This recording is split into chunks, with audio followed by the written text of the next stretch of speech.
और इस मंच पे बैठे हुए हमारे पार्टी के जनरल सेक्रेटरी वेणुगोपाल जी, भरत सिंह सोलंकी जी, तारिक अहमद खैरा साहब, नासिर हुसैन राज्यसभा मेंबर, शकील अहमद खान, अलका लांबा, रविंद्र शर्मा जी और मीडिया के मेरे दोस्तों, हम यहाँ चुनावी प्रचार के लिए आए थे और वहाँ पर हमारे गठबंधन के पार्टनर या भागीदारी श्री वरिष्ठ नेता नेशनल कॉन्फ्रेंस के श्री फारूक अब्दुल्ला जी भी थे और हमारे पूरी पार्टी की टीम भी थी। ये चुनाव बहुत से लोग, देखो किसी के पास मोबाइल है तो ऑफ कर लो प्लीज।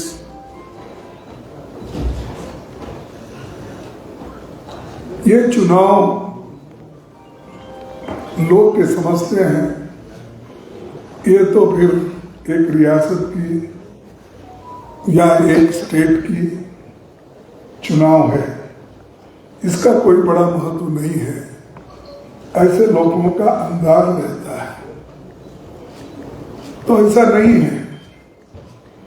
ये चुनाव जितना पार्लियामेंट का चुनाव का महत्व था उतना ही महत्व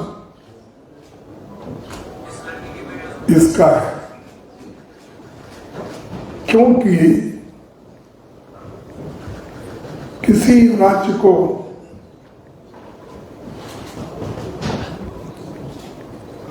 हमारे फाइनेंशियल प्रॉब्लम्स और हमारे जो भी समस्याएं रीजन के होते हैं उसको लड़ने वाले होना चाहिए। और ये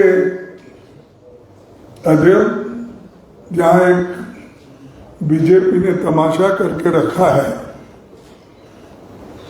सारे देश में हमने देखा, क्योंकि मुझे भी अब कम से कम पॉलिटिक्स में आके 60 साल के नजदीक हो रहे और मैं एमपी एमएलए राज्यसभा मेंबर बन के 52 साल हो गए। ऐसा ही मैं बाकी की चीजें आप पढ़े होंगे, देखे होंगे, सुने होंगे। मुझे भी थोड़ा ज्ञान पॉलिटिक्स में रखता हूं।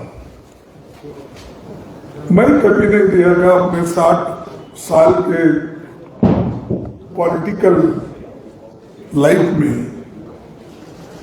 किसी स्टेट को यूनियन टेरिटरी बनाया। कहीं सुना आपने? यूनियन टेरिटरी को स्टेट बनाया गया, जैसा गोवा है और बहुत से जितने नॉर्थ ईस्ट के स्टेट्स थे, यूनियन टेरिटरीज थे, ये स्टेट बन गए।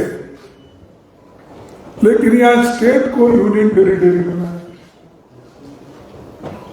तो आप यानी जम्मू कश्मीर को आगे बढ़ाया कि कब पीछे डाला, ये बीजेपी वाले बोलना चाहिए।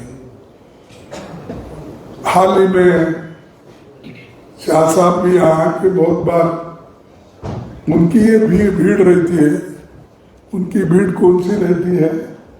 ये अपना सिक्योरिटी फोर्सेस रहते हैं, आधे ड्रेस डाल के रहते हैं, आधे बिना ड्रेस के रहते हैं, और कोई उनको तो उसमें वो बोलते रहते हैं। कि कश्मीर को हमने इतना बढ़ाया, कश्मीर को वो करा, इतना डेवलपमेंट करा, लेकिन वो सारी झूठे वायदे उन्होंने की। और उनकी आदत भी है, पहले भी उन्होंने ऐसा कहा था, जब लोगों ने उनको पूछा कि भाई बेरोजगारी मिटाने के लिए आप युवकों को कहा कि 2 करोड़ नौकरियां हर साल देंगे, 15-15 लाख हर घर को देंगे, हर घर के मुखिया के जोब में 15-15 लाख डाले। जब ये पूछा गया तो तब वो बोले ये सब चुनाव के जुमले हैं बोले। मैं समझता हूँ आप लोगों को याद होगा, खैर हम पॉलिटिकली नहीं बोल रहे, जो जबानी उन्होंने अपनी बात रखी उसी का मैं यहाँ जिक्र कर रहा हूँ। और ऐसा ही आज वो ये कर रहे हैं, 5 लाख नौकरियां दूंगा। अरे भाई 5 लाख नौकरियां देने वाला, सरकारी 1 लाख नौकरियां खाली है, 65% सरकारी नौकरी खाली है, तो आप क्यों नहीं दिए अब तक?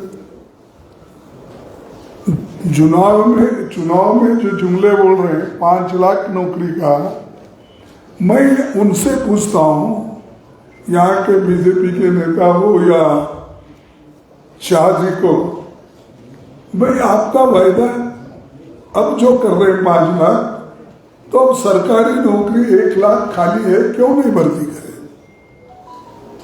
उसका जवाब उनके पास कुछ नहीं है। यही पर नहीं, सारे हिंदुस्तान में 30-35 लाख सरकारी नौकरी खाली है, वो दिए नहीं। फिर यहां बेरोजगारी तो है, फिर उसके बाद अपना उसके साथ महंगाई भी है, और यहां पर हर चीज की लूट हो रही है।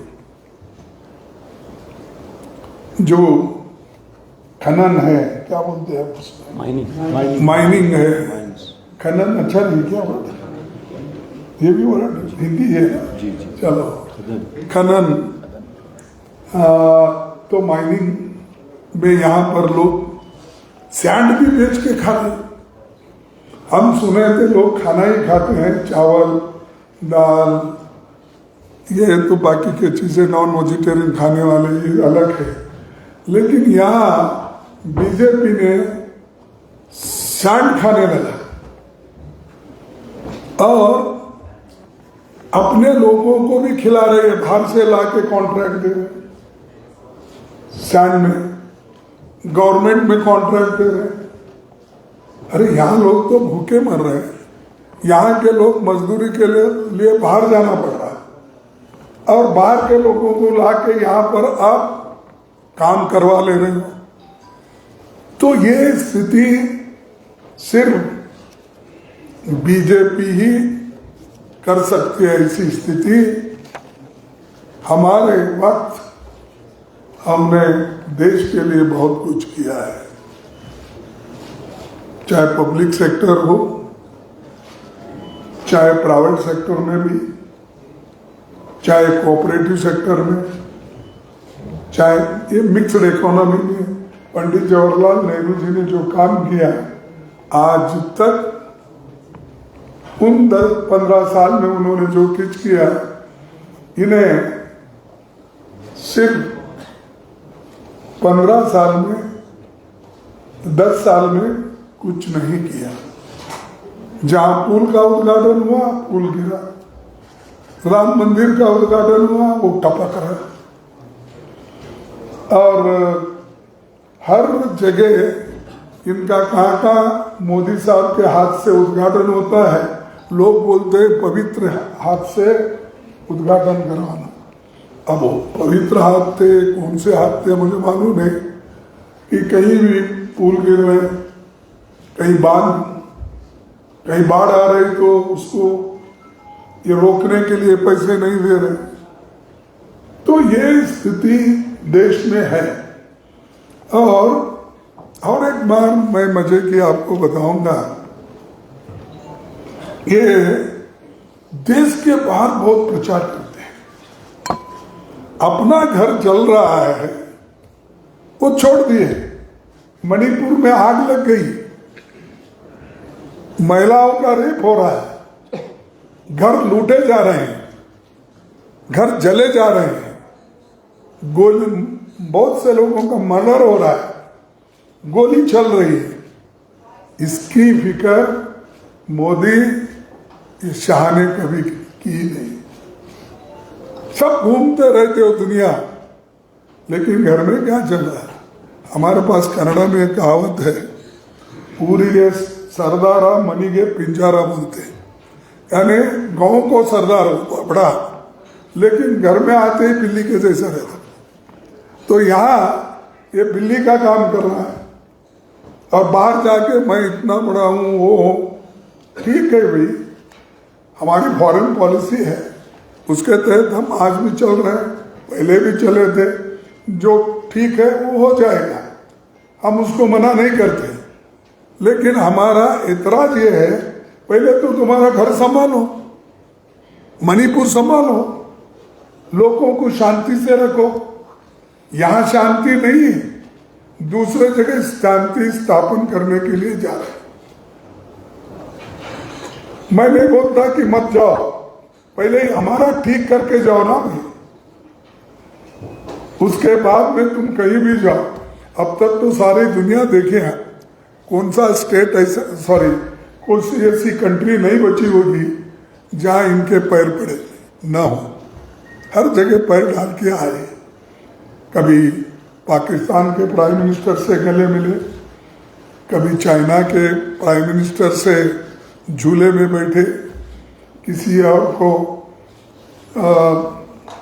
गले मिले, हर एक बात करते हैं। और किसी को ये कहते हैं ये बड़ा मेरा दोस्त है। परसों कहीं सिंगापुर के कोई प्राइम मिनिस्टर को देखा, उन्होंने ऐसा गले लगा लिया जैसे कि उन्होंने लगा लिया, इन्होंने लगा लिया, ऐसा कि इनका बचपन का दोस्त है। अरे भाई, ये देश के लिए जब जाते हो, जो बोलना है वो बोलिए।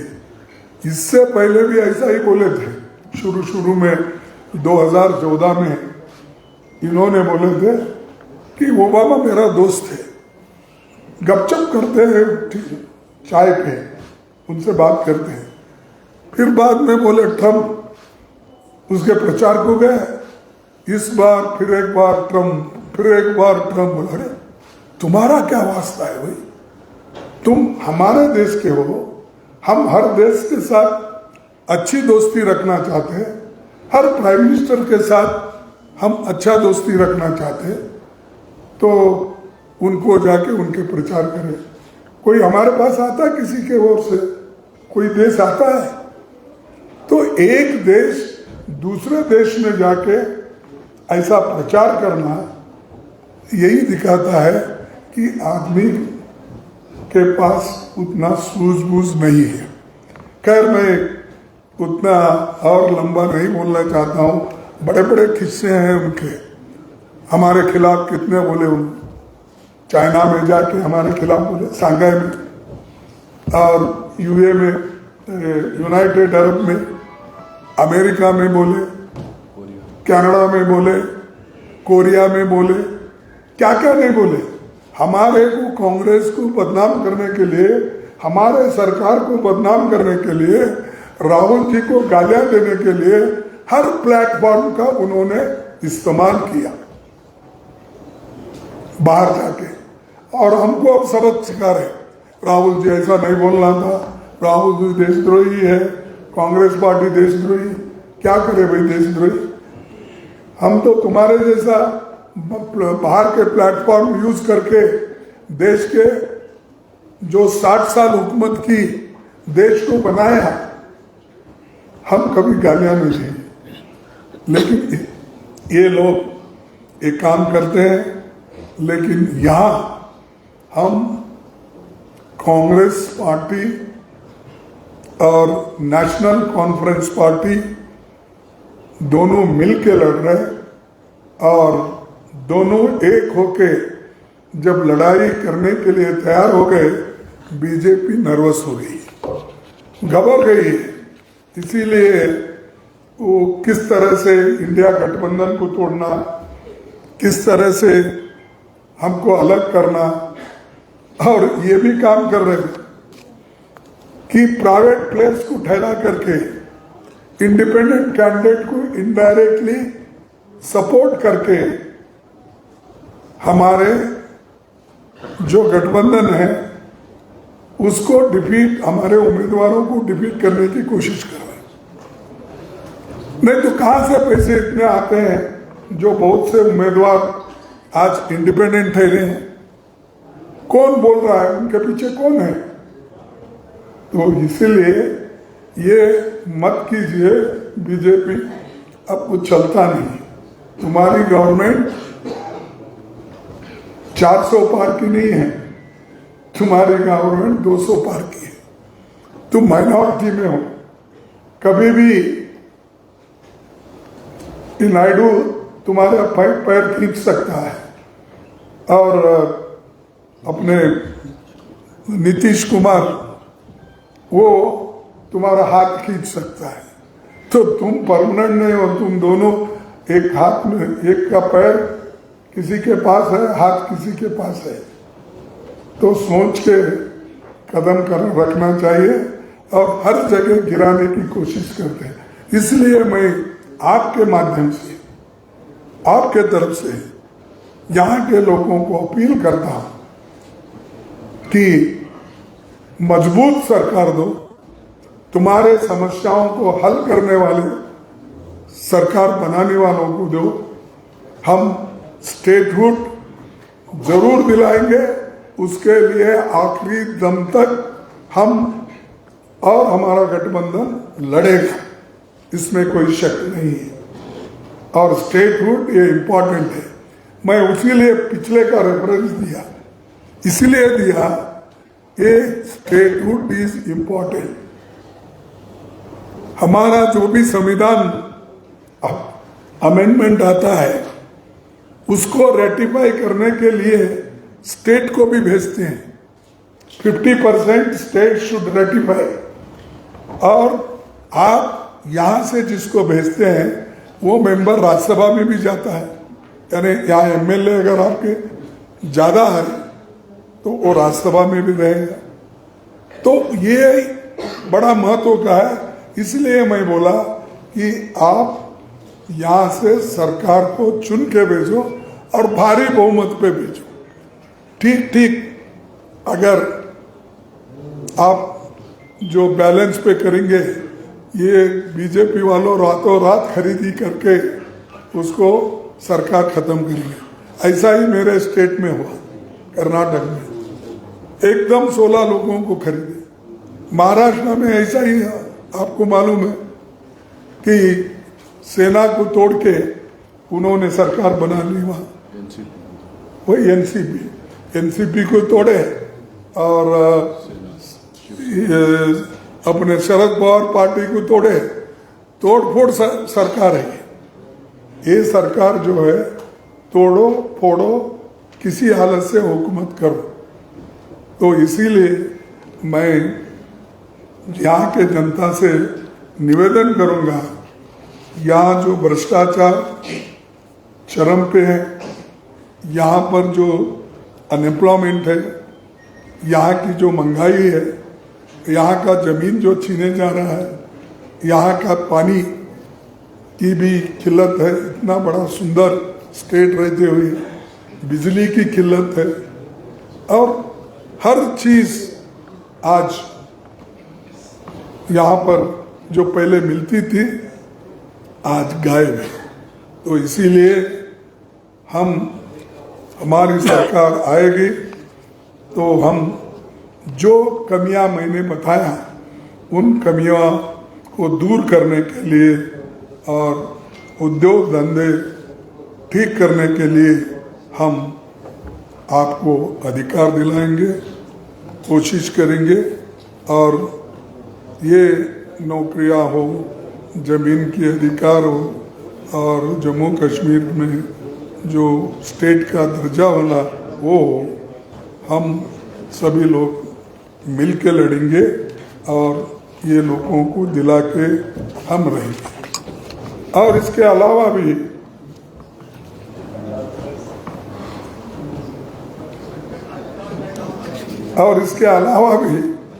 बड़ा इंटरेस्टिंग है। देखो, अगर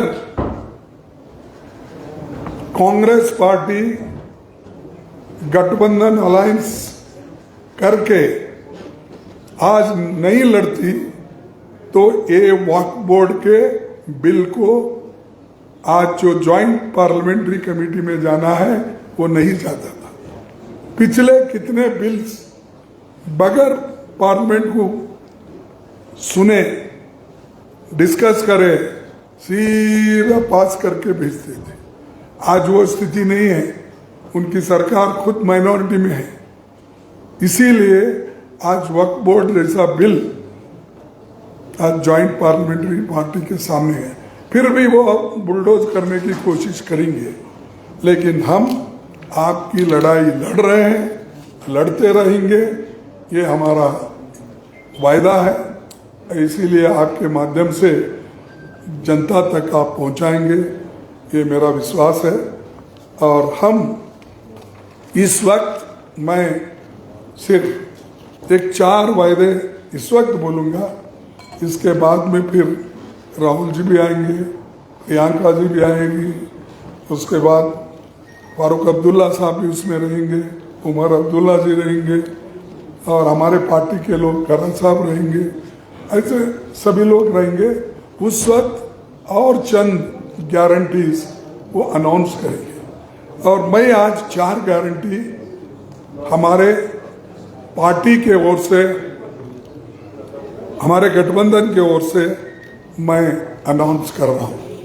एक, महिला सम्मान हमारा हक, परिवार के महिला प्रमुख के लिए 3 हिमाचल प्रदेश में किया था, किए हैं, वैसा ही यहाँ पर जम्मू एंड कश्मीर में एक गठबंधन नेतृत्व कांग्रेस और एनसी देगी, के पहला वायदा। दूसरा वायदा, अच्छी सेहत हमारा हक है। अरे हेल्थ स्पेशलिटी हॉस्पिटल्स में जो भेजेंगे उसका 25 लाख रुपए तक जो भी बिल होगा वो हमारे सरकार के ओर से, जैसा राजस्थान में हमने किया था, वो उसी ढंग का यहाँ पर स्कीम हम लागू करेंगे। तीसरा है, पिछड़े ओबीसी वर्ग के लिए संविधान में जो रिसेंटली उठाई है आवाज, क्या बोल के कि वो ये कह रही है कि हमारे को कोई जातीय जनगणना पब्लिक वेलफेयर के लिए, कल्याण के लिए कर सकते हैं, लेकिन पॉलिटिक्स के नहीं, ऐसा वो आज बोल रहे हैं। पहले तो पूरा विरोध करते थे वेलफेयर स्कीम्स को, आज वो मान रहे हैं। लेकिन ये हम ओबीसी को भी पूरा संविधान के दायरे में इनको प्रोटेक्शन देंगे। चौथा है, कश्मीरी पंडितों के लिए जो डॉक्टर मनमोहन सिंह जी ने अनाउंस किया गया था रिहैबिलिटेशन प्रोग्राम, इसको पूरी तरह से इम्प्लीमेंट किया जाएगा। ये हमारे 4 वायदे हैं। इसके अलावा जो नए स्कीम बिजली का हो, दूसरा हो, ये सब फिर हमारे लोग तैयार करके स्टेप बाय स्टेप इस चुनाव में एक एक करके हमारे गारंटीज आएंगे और हमारा जो मैनिफेस्टो उसमें पूरा एक उतार देंगे। तो बस मैं आपसे इतना ही कहना चाहता था। इसलिए ये कह दिया। इस आपसे मैं इजाज़त लेता हूँ कि मुझे आगे जाने की आप आज्ञा देंगे। मैंने क्वेश्चन है कि भाई एक दरख्वास्त है कि आपका नाम चैनल मैगजीन का नाम होते कुछ one by one please. Welcome welcome mic कोई कंप्लीट मैं हसन हुसैन यहाँ पे आपसे सवाल करना चाहता हूँ। खालिद जी this is Abdul from Times. Please one by one my friend एक सवाल पूछा। This is Abdul Hussain from the Free Country. आपसे सवाल ये कि जिस तरीके से आपने बोला कि जब स्टेट को यहाँ से छीन लिया गया तो उस वक्त 50% जो रेटिफिकेशन चाहिए थी वो स्टेट से चाहिए थी। तो क्या कांग्रेस जिस तरीके से नेशनल कॉन्फ्रेंस अलायंस पार्टनर है वो कह रहे हैं कि 370 को वापस लाने के लिए उनकी जो जंग है वो जारी रहेगी, क्या कांग्रेस भी अलायंस पार्टनर के उस चीज के साथ है कि आप भी दफा 370 को वापस लाने के लिए कोशिश करेंगे और उनका साथ देंगे? देखिए हमने तो वर्किंग कमेटी में रेजोल्यूशन किया है और उसके तहत जब हम स्टेटहुड की बात कर रहे हैं तो अगर हमको राज्य मिला, राज्य का दर्जा मिला तो बाकी समस्याएं हल होती है, क्योंकि ये जो स्टेटहुड इज इम्पोर्टेंट और इसको हमेशा कहीं और भी दायरे में ये ला सकते हैं।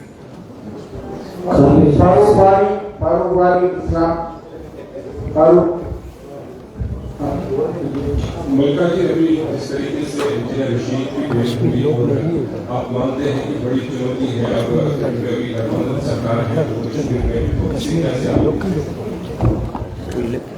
कर रहा था आपको कहा? देखिए, जहाँ तक किसी के रिलीज होने का या our endeavor is on the positivity note.